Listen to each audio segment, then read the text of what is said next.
નમસ્તે મિત્રો, રાધે રાધે, જય શ્રી કૃષ્ણ મિત્રો. આજની વાર્તા ખાસ સમજવા જેવી અને સાંભળવા જેવી બનશે. તો સાંભળશું તો ચાલુ કરીએ. મમ્મી પપ્પા, મને વિદેશના નોકરી મળી ગઈ છે. હવે તમે જોજો, હું વિદેશ જઈને એટલા રૂપિયા કમાઈશ કે મારી તો લાઈફ સેટ થઈ જશે. અમને જેવું જ આવું કહ્યું તો ઘરના આંગણામાં બેઠા હંસાબેનના આખા શરીરમાં એક ધ્રુજારી છવાઈ ગઈ. ધીરજભાઈ, જે મોબાઈલ પર કથા સાંભળવામાં વ્યસ્ત હતા, એકદમથી દીકરા તરફ જોવા લાગ્યા. શું કહી રહ્યો છે બેટા? વિદેશમાં નોકરી? હંસાબેનના ગળામાંથી ધીમો અવાજ નીકળ્યો. તેમના ચહેરા પર ખુશી અને ચિંતા બંનેના ભાવ તરવા લાગ્યા. અમને પાસે આવીને પોતાના મમ્મીનો હાથ પકડીને કહ્યું, હા મમ્મી, એ જ ને, જુઓ, આ ઓફર લેટર છે. અમેરિકાની એક મલ્ટીનેશનલ કંપની, મહિમાનો પગાર. અહીંના પગારથી 4 ગણો વધારે. સારી વાત તો એ છે કે અમેરિકાની જે કંપનીમાં મને નોકરી મળી છે તેની બ્રાન્ચ ભારતમાં પણ છે. હું ત્યાં 3-4 વર્ષ જ કામ કરીશ. એટલા સમયમાં હું ઘણા બધા રૂપિયા બચાવી લઈશ. પછી અહીં ટ્રાન્સફર લઈ લઈશ. તમારી પાસે. તમે લોકો ચિંતા ન કરો. ધીરજભાઈએ ચશ્મા ઉતારીને ટેબલ પર રાખી દીધા. અરે બેટા, પ્રગતિ કોણ નથી ઈચ્છતું?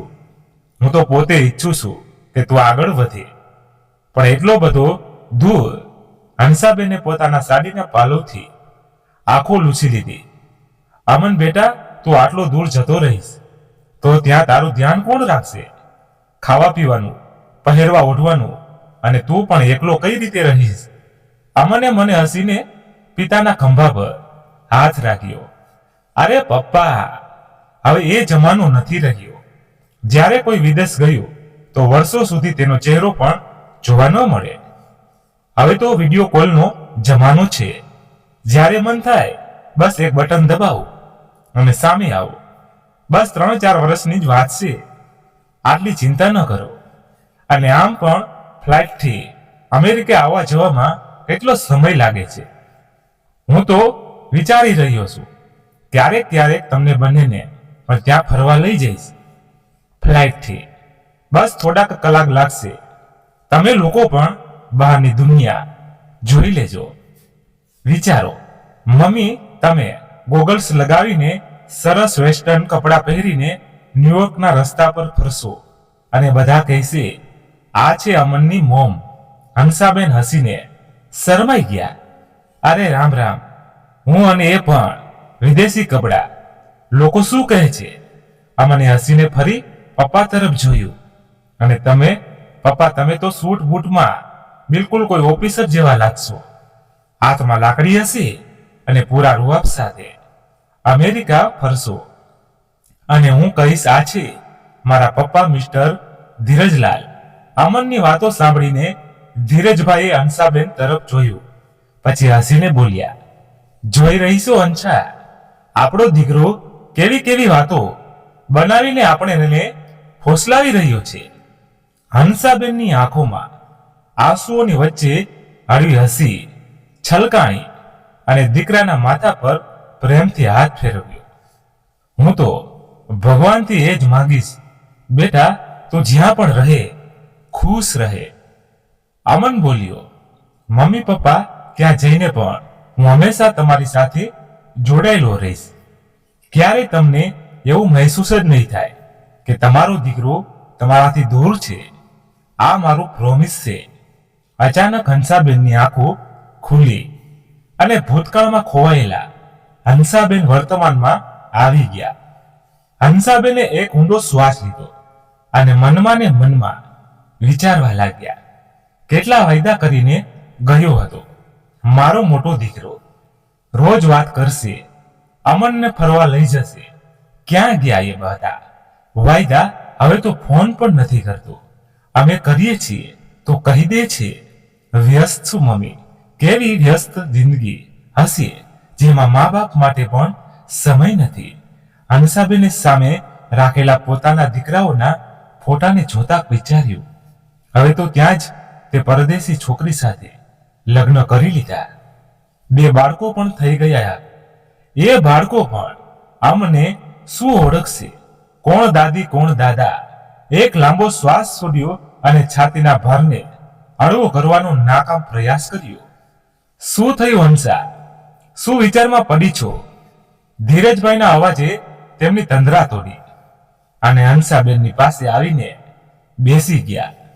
તેમના અવાજમાં એક પરિચિત મસ્તી હતી, પણ આંખોમાં ચિંતા પણ દેખાઈ રહી હતી. હંસાબેને સાડીના પાલવથી આંખો લૂછી અને ધીરજથી કહ્યું, કંઈ નહીં, બસ અમનની યાદ આવી ગઈ હતી. ધીરજભાઈએ હળવું હસતા કહ્યું, સમજી તો હું પણ ગયો હતો. મોટા દીકરાની યાદમાં જ મારી હંસા આંખોથી ગંગા જમના વહાવી રહી હશે. તમે પણ? હંસાબેને નારાજગી ભરેલા સ્વરમાં કહ્યું, પણ તેમના હોઠો પર હળવી મુસ્કાન ફેલાઈ ગઈ. દરેક વાતને મજાકમાં લઈ લો છો. ધીરજભાઈએ તેમની તરફ જોયું અને કહ્યું, અરે મોટો દીકરો આપણને ભૂલી ગયો તો શું? આપણો નાનો દીકરો નયન તો છે જ ને. કમસે કમ જ્યારે મન તેને જઈને આપણે મળી તો શકીએ છીએ. પછી થોડું અટકીને બોલ્યા, અચ્છા, હું તને કહેવાનું જ ભૂલી ગયો. જ્યારે તું પડોશમાં સત્સંગ સાંભળવા ગઈ હતી ને, ત્યારે નયનનો ફોન આવ્યો હતો. હંસાબેનની આંખોમાં એકાએક ચમક આવી ગઈ. અચ્છા, શું કહી રહ્યો હતો મારો નાનો દીકરો? તેમના અવાજમાં ઉત્સુકતા અને આતુરતા હતી. ધીરજભાઈએ ખીચામાંથી મોબાઈલ કાઢ્યો અને નંબર મેળવતા કહ્યું, અરે તું પોતે જ વાત કરી લે, આલે રિંગ વાગી છે. તેમણે ફોન હંસાબેન તરફ આગળ કર્યો. હંસાબેને ફોન પકડ્યો અને તેમના અવાજમાં મમતા ઉમડી પડી. નયન બેટા, કેમ છો? તું બધું ઠીક છે ને? સામેથી નયનનો હસતો અવાજ આવ્યો. મમ્મી, હું તો બિલકુલ ઠીક છું. અને તમે અને પપ્પા કેમ છો? બધું બરાબર છે ને? બેટા, મમ્મી, હું વિચારી રહ્યો હતો કે આ વખતે દિવાળી પર ઘરે આવીશ અને હા, તમારા માટે એક સરપ્રાઈઝ પણ લઈને આવીશ. હંસાબેન અને ધીરજભાઈ એકબીજા તરફ જોયું. બંનેની આંખોમાં અચાનક હેરાની અને ઉત્સુકતા ફેલાઈ ગઈ. સરપ્રાઈઝ? કેવી સરપ્રાઈઝ બેટા? હંસાબેને તરત જ પૂછ્યું, પણ સામેથી નયન બસ હસી પડ્યો. એ તો આવીશ ત્યારે જ કહીશ. મમ્મી, ત્યાં સુધી રાહ જુઓ. દિવાળી આવતા આવતા ઘરમાં રોકાણ છવાઈ ગઈ. હંસાબેને આંગણામાં રંગોળી બનાવી, ઉંબરા પર દીવા મૂક્યા. નયન જ્યારે આંગણામાં દાખલ થયો તો તેના હાથમાં એક ફોટો હતો. તેણે તે ફોટો મમ્મી પપ્પાને બતાવતા કહ્યું, જુઓ મમ્મી પપ્પા, આ છે મારી સરપ્રાઈઝ. ધીરજભાઈએ ચશ્મા ઠીક કર્યા. આ કોણ છે બેટા? નયન થોડો શરમાઈ ગયો. મમ્મી પપ્પા, આ નેરવી છે. મારી સાથે જ ઓફિસમાં કામ કરે છે. ભણેલી ગણેલી છે, સંસ્કારી પણ. અમે બંને એકબીજાને પસંદ કરીએ છીએ અને લગ્ન કરવા માંગીએ છીએ. બસ તમારા બંનેની પરવાનગી જોઈએ. હંસાબેન અને ધીરજભાઈ 1 મિનિટ માટે સ્તનબંધ રહી ગયા, પરંતુ ફોટામાં છોકરીની સાદગી, તેનો માસૂમ ચહેરો અને દીકરાની ખુશી જોઈને બંનેનું મન પીગળી ગયું. હંસાબેને કહ્યું, બેટા, તારી ખુશીમાં જ અમારી ખુશી છે. અમે તો રાજી છીએ. ગામડાનું નાનકડું એવું આંગણું ફરીવાર ખુશખુશાલ થઈ ગયું. મોટા દીકરાના લગ્ન જોવાની જે ઈચ્છા મનમાં ને મનમાં રહી ગઈ હતી, એ નાના દીકરાના લગ્નમાં પૂરી થઈ ગઈ. ધૂમધામથી લગ્ન થયા. નયન અને નિર્વીના લગ્ન એક મોટા હોલમાં જ રાખવામાં આવ્યા. દિવસો આમ જ પંખીની જેમ ઉડતા ગયા. નયન અને નિર્વીના લગ્નને 1.5 વર્ષ થવા આવ્યું હતું. એક દિવસ નયનનો ફોન આવ્યો, મમ્મી પપ્પા, એક સારા સમાચાર છે. નિર્વી માં બનવાની છે. તમારે બંનેને આવવું જ પડશે.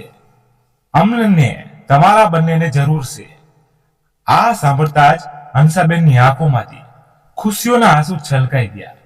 આ ઉંમરમાં મા દીકરાના ખોડામાં રમાડવાથી વધારે ખુશી ભલા બીજી કોઈ હોઈ શકે? ડિલિવરીથી થોડાક દિવસ પહેલા જ બંને નયનના ઘરે પહોંચી ગયા. પછી એ દિવસ પણ આવ્યો જ્યારે નિર્વીએ એક સુંદર દીકરાને જન્મ આપ્યો. હંસાબેન પોતરાને ખોળામાં લઈને જાણે પોતાની બધી જ મમતાને તે નાના બાળક પર લૂંટાવી દેવા માંગતા હતા. વહુ નિર્વીની સેવા હંસાબેને માં કોઈ કસર છોડી નહીં. સવારે ઉઠીને તેને રાબ બનાવી આપવી, સુવાનું પાણી બનાવી દેવું, બધા માટે પૌષ્ટિક ભોજન તૈયાર કરવું અને પોતરાને તેલથી રોજ માલિશ કરવું, આ બધું તેમની દિનચર્ચાનો ભાગ હતો. ધીરજભાઈ તો પોતરાને જોતા જ જાણે ઉંમરના 20 વર્ષ પાછળ જતા રહ્યા. તેને ખોળામાં લઈને રમાડવા માટે વાંકી વળી ગયેલી કમર ફરીવાર સીધી થઈ ગઈ. નિર્વી પણ પોતાના સાસુની મમતા જોઈને ઘણી વખત હંસાબેનને કહેતી, મમ્મી, તમારા વગર તો હું કંઈ પણ સંભાળી ના શકત. હંસાબેન બસ હસતા.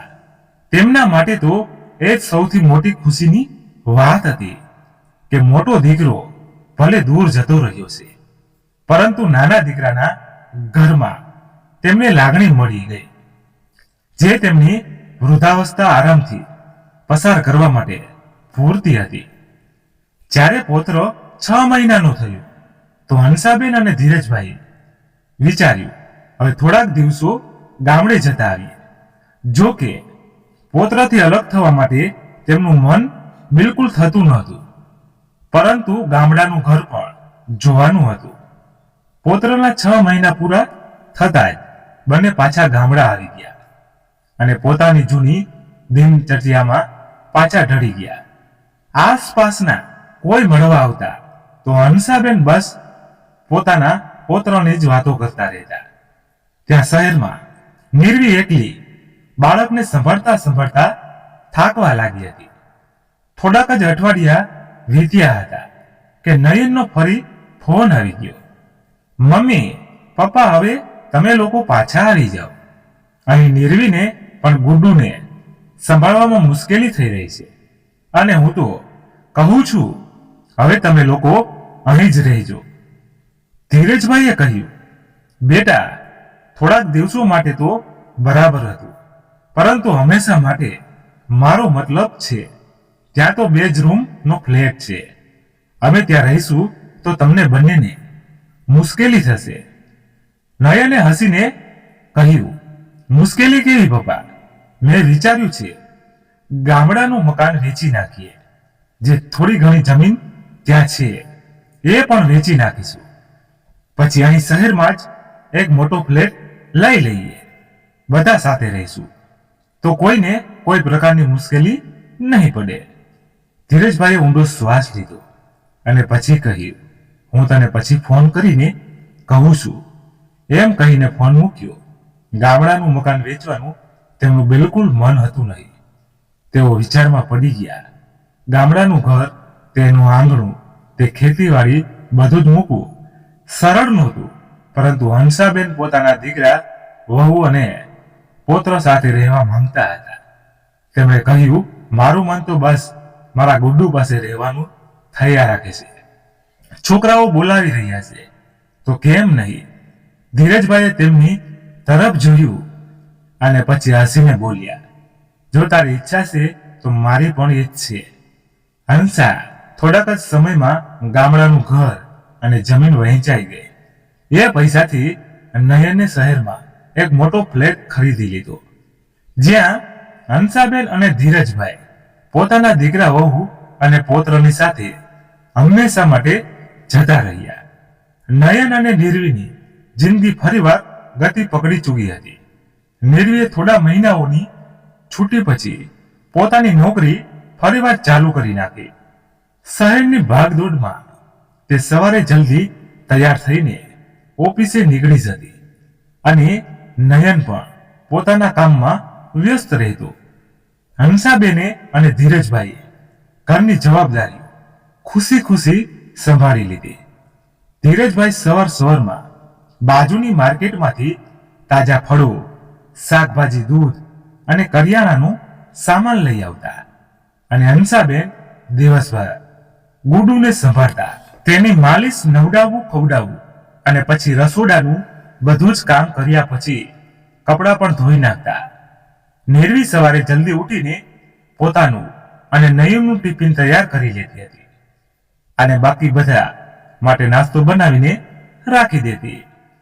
હંસાબેન તેની મદદ કરતા અને નિર્વી તેમના વખાણ કરતા થાકતી નહીં.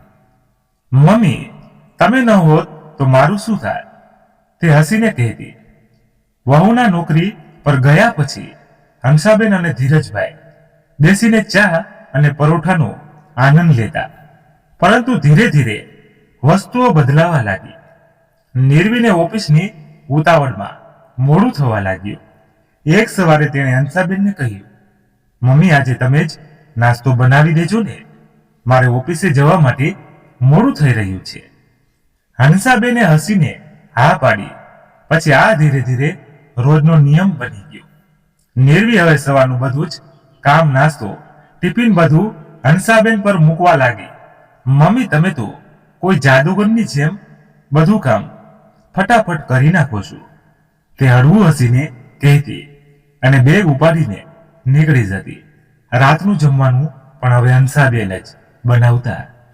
નિર્વી પોતાના રૂમમાંથી રાત્રે જ બહાર નીકળતી, એ પણ ફક્ત જમવા માટે થઈને. જોતામાં 6 વર્ષ ગુજરી ગયા, પરંતુ આજે પણ હંસાબેન જ ઘરમાં બધા કામ સંભાળતા હતા. સવારની ભાગદોડ, બધાનું જમવાનું બનાવવાની જવાબદારી, બધું જ તેમના વૃદ્ધ ખંભા પર આવી ગયું હતું. એ સવારે પણ જેવી જ આંખ ખુલીને તો ઘડિયાળમાં 6 વાગી રહ્યા હતા. હંસાબેને એક ક્ષણ માટે માથું પકડ્યું. હે ભગવાન, આજે ફરીવાર મોડું થઈ ગયું. તેઓ જલ્દીથી ચાદર સંકેલીને ઊભા થયા ત્યારે ધીરજભાઈ સવારનું વોકિંગ કરીને પાછા આવ્યા અને બોલ્યા, અરે આવી રીતે ક્યાં ભાગી રહી? બધું ઠીક તો છે ને? હંસાબેને ઉતાવળમાં કહ્યું, કઈ નહીં, સ્કૂલની બસ હમણાં આવી જશે. હજી મેં ગુડ્ડુનું ટિફિન પણ નથી બનાવ્યું, દૂધ પણ ગરમ નથી કર્યું. ધીરજભાઈએ ચશ્મા પહેર્યા અને છાપું ઉપાડતા બોલ્યા, મારા માટે પણ ચા. એટલે હંસાબેને ચીડાઈને કહ્યું, પહેલા ગુડ્ડુનું ટિફિન તો જોઈ લો, પછી તમારી ચા બનાવું છું. કહેતા તેઓ ઉતાવળમાં રસોડામાં જતા રહ્યા. જલ્દીથી પૌવા બનાવવા લાગ્યા. એક તરફ તેઓ પૌવા મોવા બનાવી રહ્યા હતા તો બીજી તરફ દૂધ ગરમ કરવા રાખી દીધું હતું. સાથે સાથે ગુડ્ડુનું ફ્રૂટ બોક્સ પણ તૈયાર કરી નાખ્યું. ત્યાં ધીરજભાઈ ખુરશી પર બેઠા છાપામાં સમાચાર વાંચતા પોતાની ચાની રાહ જોઈ રહ્યા હતા. ગુડ્ડુના કામથી ફ્રી થઈને હજી હંસાબેને તપેલીમાં ચા ચડાવી જ હતી કે બહારથી તેમના પૌત્ર ગુડ્ડુનો ખીજાયેલો અવાજ આવ્યો, દાદી, તમે મારી પાણીની બોટલ નથી ભરી? લ્યો, મારી બસ પણ આવી ગઈ. દાદી, જલ્દી પાણીની બોટલ આપી દો. હંસાબેને ઝડપથી બોટલ ઉપાડી અને ભરવા લાગ્યા. ત્યારે બહારથી તેમની જેમ વહુનો અવાજ આવ્યો, મમ્મી, શું છે? આ ગુડ્ડુની બસ હોરન ઉપર હોરન વગાડી રહી છે અને તમે હજી સુધી તેને બોટલ પણ નથી આપી. કેટલી વાર કહ્યું છે, સવારે બધા લોકોને જલ્દી જવાનું હોય છે તો જલ્દીથી હાથ ચલાવો, પણ નહીં, તમારાથી તો કોઈ કામ સમયસર થતું જ નથી. હરરોજ તમારા કારણે મોડું થઈ જાય છે. ગુડ્ડુને આ સાંભળીને હંસાબેન એક ક્ષણ માટે સ્તન બંધ થઈ ગયા. પછી કહ્યું, બેટા, બસ આજે ઉઠવામાં મોડું થઈ ગયું. તેમણે બહાર આવતા કહ્યું, પરંતુ ત્યારે નિર્વી ગુસ્સામાં બોલી, એમાં કઈ નવી વાત છે? મમ્મી, રોજ આ જ બહાનું હોય છે. તમારું તો નયન સામે જ ઊભો હતો, પરંતુ તેની હિંમત હતી કે તે પોતાની પત્નીને ભોગે અને કહે કે મમ્મીને ખીજાવવાની બદલે આ કામ તેણે પોતે કરવું જોઈએ. હંસાબેને નયન અને નીરવીનું ટિફિન પણ પેક કરીને ડાઇનિંગ ટેબલ પર મૂકી દીધું અને ધીરજભાઈની ચા લઈને પાછા રૂમમાં આવી ગયા. પોતાની ચા નથી લાવી. હંસા તેમણે પૂછ્યું. હંસાબેનનું મન ખૂબ જ દુઃખી થઈ ગયું હતું. કાંઈ કહ્યું નહીં, પરંતુ તેમની ભીંજાયેલી આંખો ધીરજભાઈથી છુપાઈ ન શકી. ધીરજભાઈએ ધ્યાનથી જોયું. શું થયું હંસા? ફરીવાર કોઈએ કઈ કહ્યું તને? હંસાબેને આંખો લૂસી અને સહજ થવાનો દેખાવ કરતા ધીમેથી બોલ્યા. કઈ નહીં, બસ નીરવી કઈ કહી રહી હતી. રોજ મોડું થઈ જાય છે. બરાબર તો કહી રહી હતી. તે મારાથી જ હવે જલ્દી જલ્દી કામ નથી થતું. ધીરજભાઈની આંખોમાં ગુસ્સો અને દુઃખ એક સાથે ઉભરાઈ આવ્યા. તેમણે હંસાબેનના ખંભા પર હાથ મૂક્યો અને કહ્યું, નયને સાંભળ્યું નહોતું? શું તે બોલી નતો શકતો કે મમ્મીની મદદ કરી દે? બધું જ તારા ભરોસે જ મૂકી દીધું છે. હંસાબેને ફીકી હસીથી વાત કાપી નાખી. મૂકો ને હવે, કોને સમજાવું? દીકરો વહુ છે તે જ તો આપણા છીએ. બે વાતો સાંભળી લઈશ તો એમાં શું? ધીરજભાઈ થોડી વાર માટે ચૂપ રહ્યા અને પછી કહ્યું, હંસા તું પણ તો માણસ છો. આ ઉંમરમાં પણ આખું ઘર સંભાળી રહી છો. દિવસભર રસોડાનું કામ અને ઘરના બાકી કામ કરતા કરતા તું પણ થાકી જાય છે. કમસે કમ માન સન્માન તો મળવું જોઈએ ને. આ પણ કોઈ મા બાપ સાથે વાત કરવાની રીત હોય છે. હું હમણાં એની સાથે વાત કરું છું. હંસાબેને તેમનો હાથ પકડી લીધો. ના, ચૂપ રહો. કંઈ કહીશું તો વાત વધશે. ખોટી હું બધું જ સાંભળી લઈશ, જેવી રીતે આ સુધી સંભળાવ્યું છે. ધીરજભાઈની આંખો પણ ભીની થઈ ગઈ. હંસાબેનને ના કહેવા પર તેઓ ચૂપ રહ્યા. ચા નાસ્તો કર્યા પછી ધીરજભાઈએ હંસાબેનને કહ્યું, હંસા, હું થોડી વાર માટે બહાર જઈ રહ્યો છું. મોબાઈલનું રિચાર્જ ખતમ થઈ ગયું છે. તે કરાવીને આવું. અને હા, શાકભાજી અને ફળ પણ લેતો આવીશ. તેમણે થોડા રૂપિયા ઉપાડ્યા અને ઘરની બહાર નીકળી ગયા. હંસાબેન ફરીથી ઘરનું સરખું કરવા લાગી ગયા. ગુડુની ચોપડીઓ સરખી મૂકી, વાસણ સાફ કર્યા અને કપડાં સંકેલ્યા. શરીર થાકી ગયું હતું, પરંતુ તેઓ ચૂપચાપ કામ કરતા રહ્યા. બપોર સુધી ધીરજભાઈ પાછા આવ્યા, પરંતુ તેમના ચહેરા પર ઉદાસી હતી. હંસાબેને ધ્યાનથી જોયું અને પૂછ્યું, શું થયું? તમારો ચહેરો કેમ લટકેલો છે? ધીરજભાઈએ ઊંડો શ્વાસ લીધો અને કહ્યું, હંસા, હમણાં મેં ગામડે મારા મિત્ર વિનુને ફોન કર્યો. સાંભળીને હૃદય જાણે બેસી ગયું. તેમની પત્ની તારી બહેનપણી શાંતુબેનનું તેમનું એક અઠવાડિયા પહેલા જ નિધન થઈ ગયું અને આપણને ખબર પણ ન પડી. હંસાબેનનો ચહેરો પીળો પડી ગયો. હે રામ! શાંતુ! તેમની આંખોમાં આંસુ આવી ગયા. તે લોકોએ આપણને જાણે કેમ ન કરી વાત? ધીરજભાઈના અવાજમાં ગુસ્સો અને પીડા હતી. વિનુએ કહ્યું કે તેણે મારા નંબર પર ફોન કર્યો. ખબર દેવા માટે મારો ફોન બંધ આવતો હતો, એટલે તેને નયનને ફોન કરીને સમાચાર આપ્યા હતા. પણ નયને તો આપણને કઈ કહ્યું જ નહીં. સાંજે જ્યારે નયન અને નીરવી ઓફિસથી પાછા આવ્યા તો ધીરજભાઈએ નયનને સવાલ કર્યો, બેટા, વિનુભાઈ તને શાંતુબેનના અવસાનના સમાચાર આપ્યા હતા, તો તેમ અમને જાણ કેમ ન કરી? નયન કંઈ કહે તે પહેલા નીરવી વચમાં બોલી, અરે જો કહી દે તો તમે બંને ઊભા થઈને ગામડે ચાલતા હતા. પછી અહીંનું કામ શું થાય?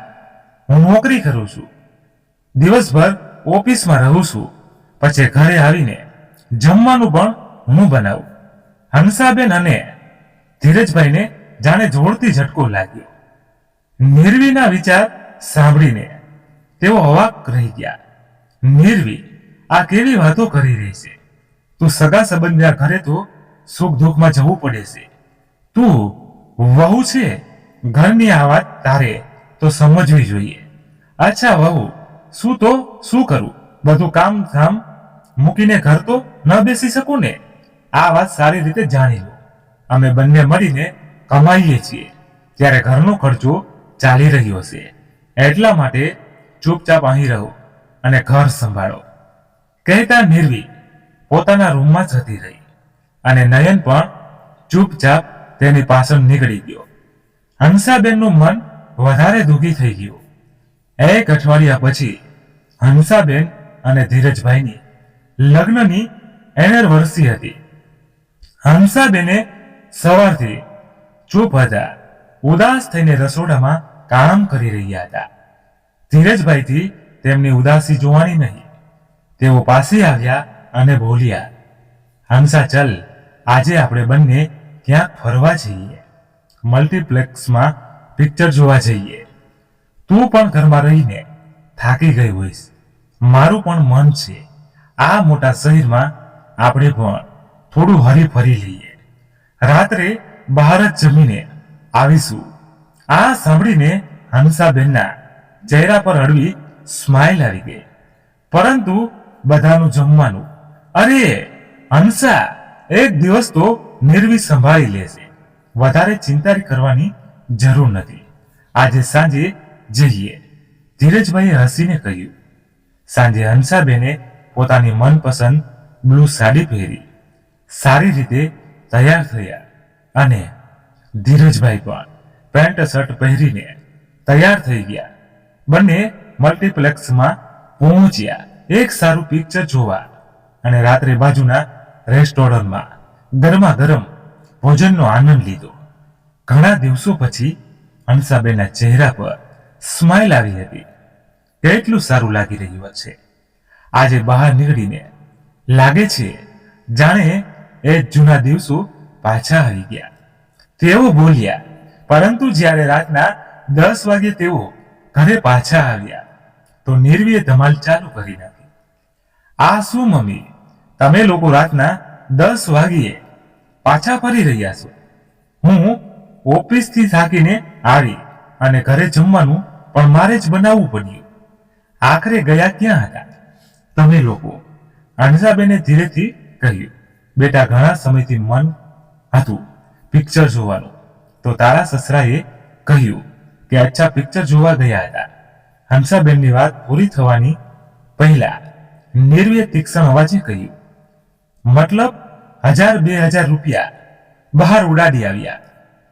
અમે અહીં દિવસ રાત કમાઈને મરી જઈએ અને તમે બંને ફાલતુના ખર્ચા કરો છો. ધીરજભાઈનો ચહેરો લાલ થઈ ગયો. ફાલતુ ખર્ચો? જો અમે પોતાના માટે થોડા રૂપિયા ખર્ચ કર્યા તો એ ફાલતુ ખર્ચો થઈ ગયો. નયન, શું કહી રહી છે તારી પત્ની? તને સંભળાતું નથી? નયને ઠંડા અવાજમાં જવાબ આપ્યો. પપ્પા, નિર્વીએ શું ખોટું કહ્યું?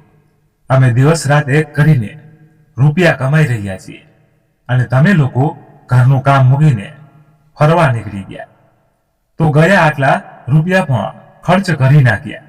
ધીરજભાઈએ સહેજ ગુસ્સામાં કહ્યું, એ ના ભૂલ નયન કે આ મકાન જેમાં તમે લોકો જલસા કરી રહ્યા છો મારા જ રૂપિયાથી ખરીદવામાં આવ્યું છે. પોતાની બધી જમીન મિલકત વહેંચીને તારા માટે આ શહેરમાં ઘર લીધું, જેથી વૃદ્ધાવસ્થામાં દીકરો પાસે રહે. અને આજે તમને બંનેને અમારા થોડા રૂપિયા ખર્ચ કરવા પર ખટકવા લાગ્યા. નયને પોતાની નજરો નીચી કરી લીધી, પણ નિર્વી પોતાની જગ્યા પર જ એમ જ ઊભી રહી અને આંખમાં આંખ નાખીને બોલી, તો શું થયું? રૂપિયા લગાડ્યા છે તો રહેવા માટે પણ મળે છે ને? તમને આ મકાનમાં છતાં પણ ફરિયાદ કરી રહ્યા છો. આ સાંભળીને ધીરજભાઈની ધીરજ હવે ખૂટી ગઈ. તેમણે ઊંચા સ્વરમાં કહ્યું, નથી રહેવું અમારે અહીં પર. જો અમારા બહાર નીકળવા પર આટલો જ વાંધો હોય તો આ અમારા રૂપિયા પાછા આપી દો, અમે ક્યાંક બીજે રહી લેશું. નિર્વીની આંખોમાં આગ ઉતરી આવી. તે ગુસ્સામાં બોલી, ક્યાં રૂપિયા? એ તો તમે પોતાની મરજીથી આપ્યા હતા અને હવે આ મકાન મારા નામે છે, તો હવે જેમ હું ઈચ્છીશ તમારે બંનેને તેવી રીતે જ રહેવું પડશે. સમજ્યા? હંસાબેનના ગળામાંથી કોઈ શબ્દ નીકળ્યા જ નહીં. બસ આંખોમાંથી આંસુ આવી ગયા. ધીરજભાઈનો અવાજ પણ રૂંધાઈ ગયો. મતલબ લોહી પરસેવો એક કરીને એ બધું કમાણું હતું. હું નિર્વીએ મોઢું ફેરવી લીધું. નયન કઈ બોલવાની હિંમત જ ન કરી શક્યો. બંને પોતાના રૂમમાં એવી રીતે જતા રહ્યા જાણે કોઈ નિર્ણય સંભળાવીને ન્યાયાલય બંધ થઈ ગયું હોય. હંસાબેન અને ધીરજભાઈ ત્યાં જ રૂમમાં એકબીજાનો ચહેરો જોતા રહી ગયા. આ બધું સાંભળીને હંસાબેનનું હૃદય જાણે ભાંગી પડ્યું. ના, કોઈ જવાબ દીધો ન, સવાલ કર્યો. બસ હૃદયની અંદર કંઈક ભાંગતું હોય તેવો અનુભવ થઈ રહ્યો હતો. તે બંને પણ પોતાના રૂમમાં આવી ગયા. રૂમનો દરવાજો બંધ કરીને પલંગ પર બેસતા ધીરજભાઈએ કહ્યું, હંસા, હું તો ક્યારનો કહી રહ્યો છું, આ ગુલામની જિંદગી જીવવા જેવી સારું છે કે ચાલ આપણે ગામડે પાછા જતા રહીએ. કમસે કમ પોતાની મરજીથી જીવી તો શકીશું. હંસાબેને ફીકી હસી સાથે તેમની સામે જોયું. ક્યાં જઈશું? ગામડે હવે તો આપણું તે ઘર પણ નથી રહ્યું. જમીન પણ વહેંચી નાખી. બધું તો આપણે નયનના કહેવા પર જ વહેંચ્યું હતું. વિચાર્યું હતું દીકરો સાથે રહેશે, ગડપણનો આશરો બનશે. પણ જુઓ, એ જ આજે કેવી વાતો સંભળાવીને ગયો. ધીરજભાઈએ ગુસ્સાને ખૂબ જ મુશ્કેલીથી કાબૂમાં કરીને કહ્યું, ગુલામી તો હવે સહન નથી થતી. હંસા, દીકરા અને વહુ પાસે આવી વાતો સાંભળવી પડશે. ક્યારેય વિચાર્યું નહોતું. કમસે કમ ત્યાં ગામડામાં રહીને આ દિવસ તો ન જોવો પડે. હંસાબેને પોતાના આંસુ લૂછ્યા અને કહ્યું, બધી ભૂલ મારી જ છે. હસી ખુશી ગામડે શાંતિથી જીવી રહ્યા હતા.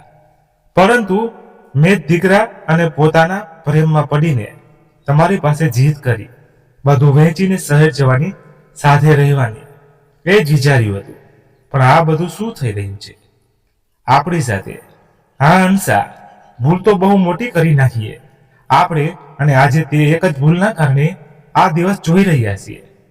તું આખો દિવસ ઘરના કામમાં પીસાતી રહે છે અને હું બહાર બજારની ધૂળ ફાંકું છું. ઉપરથી નિર્વી એક એક રૂપિયાનો હિસાબ એવી રીતે માંગે છે જાણે કોઈ માલિક નોકરને સવાલ પૂછતો હોય. પણ હવે બહુ થયું હંસા, હવે વધારે સહન નથી થતું. હંસાબેન ચૂપ રહ્યા. તેમણે પોતાનું માથું ધીરજભાઈના ખંભા પર મૂકી દીધું. થોડી વાર માટે રૂમમાં શાંતિ પસરી ગઈ. પછી ધીરજભાઈએ કહ્યું, બહુ રાત થઈ ગઈ છે, ચાલ સૂઈ જઈએ. સવારે જોઈશું શું કરવું છે. આગલી સવારે લગભગ 6:45 વાગ્યા હતા જ્યારે નિર્મીના અવાજે ઘરની દિવાલો હલાવી નાખી. નયન, જુઓ તો તમારા મમ્મીએ ફરી નાસ્તો નથી બનાવ્યો. રોજની આ જ આદત છે. મારે રોજ ઓફિસે જવામાં મોડું કરાવી નાખે છે. ના ગુડ્ડુનું ટિફિન પેક કર્યો. ટિફિન તો મૂકો, કઈ બનાવ્યું પણ નથી. હજી સુધી આજે તો હદ થઈ ગઈ. સમજે છે શું તે પોતાને? એમ કહેતા તે ગુસ્સામાં હંસાબેન અને ધીરજભાઈના રૂમ તરફ આગળ વધી. દરવાજો ખોલ્યો તો જાણે તેના પગ નીચેથી જમીન સરકી ગઈ. રૂમ ખાલી હતો. ના તો ત્યાં હંસા બેન હતા કે ના ધીરજભાઈ. નેરી ગુસ્સામાં ધ્રુજવા લાગી. તેને સમજાઈ નહોતું રહ્યું કે તે બંને ક્યારે અને ક્યાં જતા રહ્યા. તેણે નયનને અવાજ દીધો. એને પણ કંઈ ખબર નહોતી કે તે બંને ક્યાં જતા રહ્યા. નયને પપ્પાને ફોન કર્યો, પરંતુ તેમણે ફોન ઉપાડ્યો નહીં. નિર્વી માથું પકડીને બેસી ગઈ, એ વિચારીને કે સવાર સવારમાં ઘરનું બધું કામ હવે તેને કરવું પડશે. ત્યાં બીજી બાજુ હંસાબેન અને ધીરજભાઈ સવારની પહેલી બસ પકડીને પોતાને ગામડે પહોંચી ગયા હતા. સૂર્યની કિરણો એ માટી પર પડી રહી હતી, જેને મૂકવાની પીડા આજે પણ તેમના હૃદયમાં થતી હતી. તેઓ સીધા પોતાના જૂના મિત્ર વિનુભાઈના ઘરે ગયા. જેમના પત્ની શાંતુબેનનું હમણાં જ અવસાન થયું હતું. ધીરજભાઈએ મિત્રને મળીને તેમની પત્નીના જવાનો શોક પ્રકટ કર્યો. વિનુભાઈની વહુ ચા પાણી લઈને આવી. થોડી વાર પછી તેને પ્રેમથી જમવાનું બનાવ્યું અને પરોસ્યું. હંસાબેન અને ધીરજભાઈએ જોયું કે વિનુભાઈના દીકરાની વહુ કેટલી સ્ફૂર્તિથી કામ કરી રહી છે. તેનો હસમુખો સ્વભાવ અને સસરા પ્રત્યે સન્માન જોઈને હંસાબેનનું મન ભારે થઈ ગયું. જમવાનું તો ખૂબ જ સ્વાદિષ્ટ બનાવ્યું છે. વહુએ જમ્યા તો તન મન જાણે તૃપ્ત થઈ ગયો. ધીરજભાઈએ વખાણ કર્યા. વિનુભાઈ બોલ્યા, મારી વહુ તો લાખોમાં એક છે. દીકરો વહુ બને ખૂબ સેવા કરે છે. શાંતુ જ્યારે 2 મહિના પલંગ પર હતી, બંને જણાએ દિવસ રાત એક કરી નાખ્યા હતા. આવો દીકરો અને વહુ નસીબવાળાઓને જ મળે છે. આ સાંભળીને ધીરજભાઈને નિર્વીની જાહેર જેવી કડવી વાતો યાદ આવી ગઈ અને તેમની આંખોમાં આંસુ આવી ગયા. હંસાબેને પણ પાલવથી પોતાની આંખો લૂસીને શું થયું? ધીરજ વિનુભાઈએ ચિંતાથી પૂછ્યું. બધું ઠીક તો છે ને? ધીરજભાઈ કંઈ કહેવા નહોતા માંગતા, પરંતુ મિત્રના વારવાર પૂછવા પર તેમણે દુઃખ મનથી બધું જ કહી દીધું. સંભળાવી કઈ રીતે?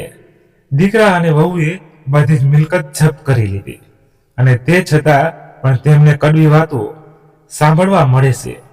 કઈ રીતે મકાન પણ તેમણે પોતાના નામે કરાવી લીધું અને હવે તે માલિક બનીને હુકમ ચલાવી રહ્યા હતા. બધું જ કહેતા કહેતા ધીરજભાઈનો અવાજ રૂંધાઈ ગયો. વિનુભાઈ અવાક રહી ગયા. એકાદ મિનિટ પછી બોલ્યા, ધીરજ, તું ક્યારથી હાર માનવા લાગ્યો? કાયદા નામની પણ કોઈ વસ્તુ હોય છે. હું હમણાં મારા દીકરા સાથે તને મળાવું છું. તું જાણે છે મારો દીકરો વકીલ છે. તારી મહેનતની કમાણીથી તે ઘર ખરીદવામાં આવ્યું છે. એ લોકો તને આવી રીતે ન નીકાળી શકે. વિનુભાઈએ તે જ સમયે પોતાના દીકરા ચેતનને બોલાવવા મોકલ્યો. ચેતન શહેરનો નામચીન વકીલ હતો. તેને જેવી જ ધીરજભાઈની અને હંસાબેનની કહાનીની ખબર પડી તો તેને કહ્યું, કાકા કાકી, તમે ચિંતા ન કરો. તમારી બંનેની સાથે જે કંઈ પણ થયું એ ફક્ત અન્યાય નથી, મોટો અપરાધ છે. લોહી પરસેવાની કમાણી બીજા કોઈના નામે આમ કઈ રીતે થઈ શકે? મેં આવા ઘણા કેસ જોયા છે. તમે બસ મને કહો કે એ મકાન અને જમીન વેચીને જે રૂપિયા આવ્યા એ કોના ખાતામાં અને કઈ રીતે ટ્રાન્સફર કર્યા? ધીરજભાઈએ મકાન વહેંચવા ખાતામાંથી ટ્રાન્સફર અને સહી સિક્કા સુધીની બધી જ વાતો એક એક કરીને જણાવી. ચેતન ધ્યાનથી બધું જ સાંભળ્યું પછી બોલ્યો, તમને બંનેને એ જાણીને રાહત થશે કે વૃદ્ધ માતા પિતાને દીકરો અને વહુ આવી રીતે બેઘર ન કરી શકે. કાયદામાં સાફ કીધેલું છે, જો માતા પિતાએ પોતાની સંપત્તિ દીકરાને આપી દીધી છે અને તે તેમની સાર સંભાળ નથી કરતો તો એ સંપત્તિ પાછી લઈ શકે છે. અને જો છેતરપિંડીથી સહી સિક્કા કરવામાં આવ્યા છે તો કેસ હજી પણ મજબૂત બની જાય. તમે બસ હવે હિંમત ન હારતા. હંસાબેનની આંખમાં આંસુ આવી ગયા. બેટા, ભગવાન તને ખુશ રાખે. બસ ન્યાય અપાવી દે. એનાથી વધારે કંઈ નથી જોઈતું અમને. બીજા જ દિવસે ધીરજભાઈ અને હંસાબેન શહેર આવી ગયા. રવિવારનો દિવસ હતો. ઘરનો દરવાજો ખોલતા જ અંદરથી નિર્વીનો કડકડતો અવાજ આવ્યો. ક્યાં હતા તમે લોકો? કઈ કહ્યા વગર ક્યાં ગાયબ થઈ ગયા હતા? કાલથી મારી હાલત ખરાબ થઈ ગઈ. બધું જ મારા પર મૂકીને જતા રહો છો. કોઈ જવાબ છે તમારી પાસે? ધીરજભાઈએ એક વખતમાં આગ ઉગાડીને જોયું નહીં. નયન પણ અંદરથી બહાર આવ્યો. માથા પર ગુસ્સાની રેખાઓ લઈને બોલ્યો, પપ્પા કેટલી વાર કહ્યું છે, જો આ ઘરમાં રહેવું છે તો અમારા હિસાબથી રહો. આ ઘર કોઈ ધર્મશાળા નથી. જ્યારે મરજી જતા રહો અને જ્યારે મરજી પાછા આવી જાઓ. અમે અહીં નોકર નથી તમારા. હંસાબેને દીકરાને જોયો. મનમાં ઘણું બધું હતું કહેવા માટે, પરંતુ શબ્દોએ ત્યાં જ દમ તોડી નાખ્યો. ધીરજભાઈએ એક લાંબો શ્વાસ લીધો અને કંઈ બોલ્યા કહ્યા વગર રૂમમાં ગયા. બે બેગ કાઢી અને ચૂપચાપ પોતાના બધા કપડાં અને જરૂરી વસ્તુઓ બેગ કરી ઘરેથી નીકળતા સમયે બંને જણાએ એક વખત પણ પાછળ વળીને જોયું નહીં. નયન અને નીરવી રાડો પાડતા રહી ગયા. હવે સાંભળો તો, ક્યાં જઈ રહ્યા છો? હવે આમ કેમ જતા રહીશો? પરંતુ હવે તે અવાજ દિવાલોથી ભટકાઈને રહી ગયો. ધીરજભાઈ અને હંસાબેન ઘરનો ઉમરો ટપીને નીકળી ગયા. શાંત થતા થતા નયન અને નીરવી પોતાના જ વિચારમાં ડૂબેલા બેઠા રહ્યા. ત્યારે મોબાઈલની રિંગ વાગી. સ્ક્રીન પર અજાણ્યો નંબર હતો. નયને ફોન ઉપાડ્યો. સામેથી સખત અવાજ આવ્યો. મિસ્ટર નયન, અમે લોકલ પોલીસ સ્ટેશનથી બોલી રહ્યા છીએ. તમારા અને તમારા પત્નીના વિરુદ્ધ છેતરપિંડીની કમ્પ્લેન્ટ રજીસ્ટર થઈ છે. કાલે સવારે 11 વાગ્યા સુધીમાં પોલીસ સ્ટેશનમાં હાજર થઈ જજો, નહીતર પોલીસ તમારા ઘરે આવીને તમને લઈ જશે. સાંભળતા જ નયનના પગ નીચેથી જમીન ખસી ગઈ. મેરવીનો ચહેરો પીડો પડી ગયો. શું થયું? તેણે ગભરાઈને પૂછ્યું. નયનની જીભ લખડવા લાગી. પોલીસમાં ફરિયાદ કરી નાખી છે. તેમણે એ જ ગભરાહટમાં તે પોતાના મિત્રને લઈને શહેરના નામી વકીલની પાસે પહોંચ્યો. બધી જ બાબત વિસ્તારથી જણાવી. તે કઈ રીતે મકાન વેચાવડાવ્યું, સાઇન કરાવડાવી, ખાતાની પૈસા ટ્રાન્સફર કરાવડાવ્યા. વકીલે ફાઇલ બંધ કરી ખુશી પાછળ હટાવી અને તીર જેવી વાત કહી. મિસ્ટર નયન, આ સીધો જ છેતરપિંડીનો કેસ છે. તમારા પિતાએ નક્કી કરી લીધું છે, તો તમે ગમે તે કરી લો, બચી નહીં શકો. બધા જ પુરાવાઓ તમારા વિરુદ્ધ બોલશે અને પોલીસ તમને ખેંચીને લઈ જશે. સમજદારી એમાં જ છે કે તરત પોતાના માતા પિતાની સાથે સમાધાન કરી લો. ગમે તેમ કરીને અને જે તેમનો હક છે એ ચૂપચાપ પાછો આપી દો, નહીતર આ કેસ તમારી જિંદગી બરબાદ કરી નાખશે. નયનના માથે પરસેવા વળી ગયો. નીરવી પણ ગભરાઈ ગઈ. તે બંને જે વિચારી રહ્યા હતા કે ઘરડા મા બાપ તો હવે કંઈ નહીં કરી શકે, તેમની તે ગેરસમજણ તૂટી ગઈ અને થોડી જ વારમાં નયન અને નીરવી નિરાશ થઈને ગામડે પહોંચ્યા. એક બે લોકોને પૂછ્યું તો તેમને ખબર પડી ગઈ કે તેમના માતા પિતા વિનુભાઈના ઘરે છે. મોડું કર્યા વગર તે બંને ત્યાં પહોંચ્યા. ધીરજભાઈ ભાડાનો રૂમ લેવા માટે થઈને કોઈની સાથે ફોન પર વાત કરી રહ્યા હતા. નયન તરત ધીરજભાઈના પગમાં પડી ગયો. પપ્પા, માફ કરી દો, અમારાથી ખૂબ જ મોટી ભૂલ થઈ ગઈ. નયનનો અવાજ હાંફી રહ્યો હતો, અટકી અટકીને નીકળી રહ્યો હતો. તમે અમારી સાથે પાછા ઘરે ચાલો. હવે તમને કોઈ તકલીફ નહીં થાય, કોઈ તમને હાથ પણ નહીં લગાડવાનું કહે. કામમાં જે તમે ઈચ્છો તે થશે. તમે બહાર હરો ફરો, જેટલા રૂપિયા ઈચ્છો ખર્ચ કરો. પપ્પા, બસ ફરિયાદ પાછી લઈ લો. નીરવી પણ થરથર તા અવાજમાં બોલી પડી. મમ્મી, અમે તમારા વગર અધૂરા છીએ. અમારાથી ખૂબ જ મોટી ભૂલ થઈ ગઈ. હું કસમ ખાઉં છું, હવે ક્યારેય પણ કોઈ ગેરવર્તન પૂર્વક નહીં થાય. તમે લોકો અમારી સાથે ચલો. એ ઘરને અને અમને લોકોને તમારી જરૂરત છે. Mummy please. ધીરજભાઈ 1 મિનિટ માટે શૂન્ય રહી ગયા. પછી ધીરેથી પરંતુ સાફ સાફ શબ્દમાં બોલ્યા, બેટા, એક વખત તમારા ઉપર વિશ્વાસ કરીને બધું જ ખોઈ નાખ્યું. હવે બીજી વખત એ જ ભૂલ નહીં કરું. હવે ના તો તારી વાતો સાંભળવી છે, ના તારા ખોટા વાયદા. અમને બસ અમારો હક જોઈએ. જેટલું અમારાથી લીધું છે એ રૂપિયા પાછા કર, પછી જ્યાં મન થાય ત્યાં રહો, જે રીતે ઈચ્છા થાય જીવો. ના પપ્પા, એવું ન કરો. અમે તમારા બાળકો છીએ. અમને ખબર છે કે અમે તમારા ખૂબ જ મન દુખાવ્યું છે. પ્લીઝ અમને માફ કરી દો ને. ત્યારે ફળિયાના ખૂણા પર ઊભો ચેતન, વિનુભાઈનો દીકરો અને તેમનો વકીલ આગળ આવ્યો. તેને સખત અવાજમાં કહ્યું, જુઓ, માફી માંગવાથી કંઈ નહીં થાય. તમે બંને છેતરપિંડી કરી છે પોતાના જ મા બાપની સાથે. હવે જો ખરેખર જેલથી બચવા માંગો છો તો જેટલા રૂપિયા એમનાથી લીધા છે બધા પાછા કરી દો. નહીતર આ વિશે કોર્ટમાં જજ મારી પાસે આવ્યા ઘણા બધા પુરાવા છે તમારા વિરુદ્ધ કે પોલીસ તમારો કોલર પકડીને તમને જેલ સુધી પહોંચાડી દેશે. તમારા ઉપર છેતરપિંડીની એવી ધારાઓ લાગશે કે વર્ષો સુધી જેલના સળિયા ગણતા રહેશો. નયનનું માથું નમી ગયું. તે ધ્રુજતા અવાજમાં બોલ્યો, પરંતુ રૂપિયા તો મારી પાસે નથી. આટલા રૂપિયા હું ક્યાંથી લાવીશ? મમ્મી, તમે તો મારા ઉપર દયા કરો. ત્યારે વકીલ બોલ્યો, રૂપિયા નથી એ તમારી તકલીફ છે. નયન, રૂપિયા જોઈએ તો મકાન વેચો, ગાડી વેચો, ઉધાર લો કે પછી કંઈ પણ કરો. આભાર માનો કે તમારા પિતાએ આટલા વર્ષોના વ્યાજની માંગ નથી રાખી.